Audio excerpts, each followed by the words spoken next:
Hello everyone, Chef Eric and welcome back to the YouTube channel for yet another amazing recipe. And today I'm showing you guys how I make my signature red velvet cake. It's a beautiful cake it's easy to make, it's delicious, and it's really nice for stacking for those who are going to be making really long and tiered cake sort of. I wasn't able to cut into the cake. I would have loved to show you guys the inside of this cake, but it was for an order, so the much I could get was photos of the outside. So let's get started. So we're gonna start by greasing all of our cake tins. So here I'm using about 2 8-inch pans. The 2 8-inch pans will suffice for a 1 kg cake. So since I'm doing a 2 kilo cake, I had to do it twice. So you wanna coat it in some margarine really well, and then dust with flour so that it's really nice and greased, and when we're done the cake slips out. Set them aside, and you can now start to mix together all of our dry ingredients. So you want to start with some all-purpose flour, and then sift over your baking powder and cocoa powder and red food coloring. If you're using the liquid red food coloring, you don't have to sift it in, but if you are using the powdered stuff like I am here, just sift it in and give it a good mix. You don't have to sift the flour for this recipe, it's fine. Set aside, and you can now start to work on the rest of our batter. So to a large mixer bowl, you want to add in your sugar along with margarine, and you want to mix this on a hand mixer or a stand mixer for about 7 to 8 minutes with a paddle attachment until it looks really nice and fluffy. You want to do this on a medium-high speed. If you don't have a stand mixer, you can obviously use a hand mixer, and if you don't have that, you can go by hand, but it's quite an arm workout and it'll probably take you a while. But if you can, by all means go ahead and do so.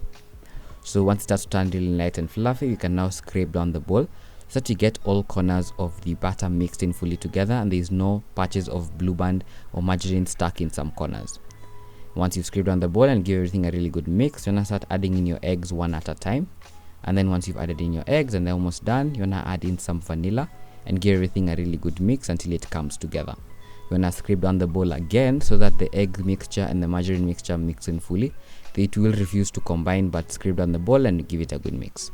Once it comes together, we wanna add in half of our dry ingredients along with all of our milk, and you wanna just get the stand mixer back on a low speed. If you're using a hand mixer for this, low speed, and mix it until it comes together. Add in the rest of your flour and mix again on low speed so that you don't overmix, and just mix it until the batter sort of comes together to form one cohesive mass. We are gonna finish mixing this by hand, so if you doesn't fully get mixed in with the mixer, just go in with a mwiko and your hand and get every part of this red velvet cake batter mixed through. Set aside, and you can now make a baking soda and vinegar concoction. So add your vinegar into your baking soda, swirl it around, and then add it back into the batter.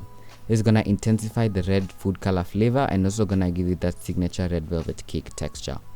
Fold it in gently, and then you can now divide the batter evenly across our 2 8-inch pans.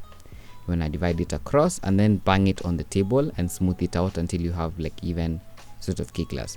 And I bake this at 180 degrees for about 25 to 35 minutes. In the meantime, we can make our frosting, and here I'm making a whipped white chocolate ganache. So to some chopped chocolate, you wanna add in your cream and microwave it in 30-second intervals until it gets nice and smooth. Once it gets nice and smooth, you wanna add in some good quality vanilla, and if you can't get your hands on one, it's fine, you can use the regular stuff, but good quality vanilla sets it apart.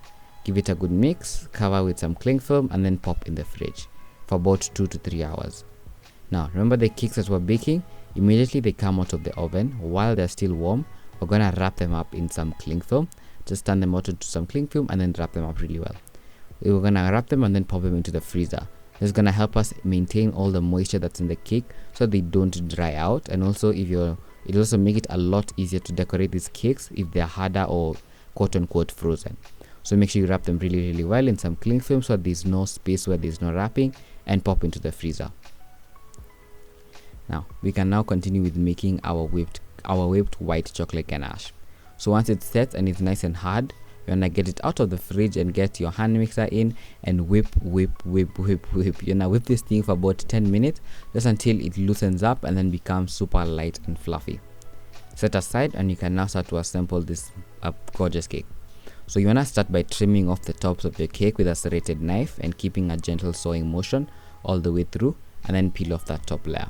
This is sort of the closest you guys are gonna get into seeing this cake, because it was an order and I couldn't cut into it, and just cut all of the tops of your cakes. Then you can start to assemble. So the first layer of cake, then go over with your whipped white chocolate ganache, give it a really nice smooth out, and then you can now proceed with adding the next layer and the next layer and the next layer and the next layer. Here I'm using just a regular spatula to sort of spread your cream all around. It's like a good tool when you're baking or when you're decorating cakes, to have a little long spatula so that you can decorate your cakes. Once the cake is nice and assembled, the last cake layer, you want to place it upside down so that you have a flat or cornered surface to work from, and then pop it into the fridge for about 30 minutes just for everything to set. Once it comes back out of the oven, we're gonna trim the edges. Some of the edges have like a really funny color, and we also want the cake to be really nice and round, and also to get rid of the brownish textures on the side of the cake. So with a serrated knife, you just want to run across until you've gotten rid of all those brown bits, and you can start to ice. Start at the top, working your way down with yet again a spatula, applying a thin layer of whipped white chocolate ganache all around until you have a really nice and smooth layer. This is gonna make sure we can trap in all of those red velvet crumbs, so that you can, when we're making like the final layer of white chocolate ganache on the outside, you didn't have any red specks. So set that aside in the fridge for about 30 minutes or in the freezer until it sets. Then when it comes back out, you can now start to put the last and final layer of whipped white chocolate ganache.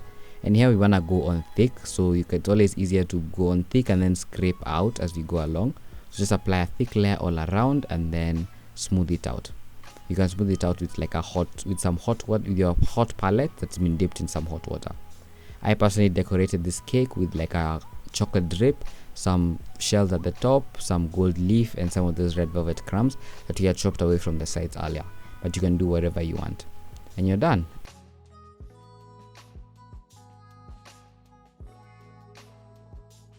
And thank you guys so much for watching. I really hope you give this recipe a try, and if you do, make sure you tag me over on Instagram, TikTok, Facebook. The full recipe with measurements in cups and grams will be available in the description box down below.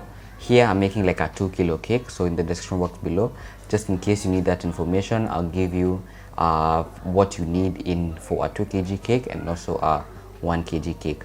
And for the 1 kg cake, you can also split it in half and get a half kg. Just divide everything by 2 basically. And you're done. I really hope you give this recipe a try, and if you do, tag me obviously, and I'll make sure you guys like, subscribe, and turn notifications for more amazing content every single Monday.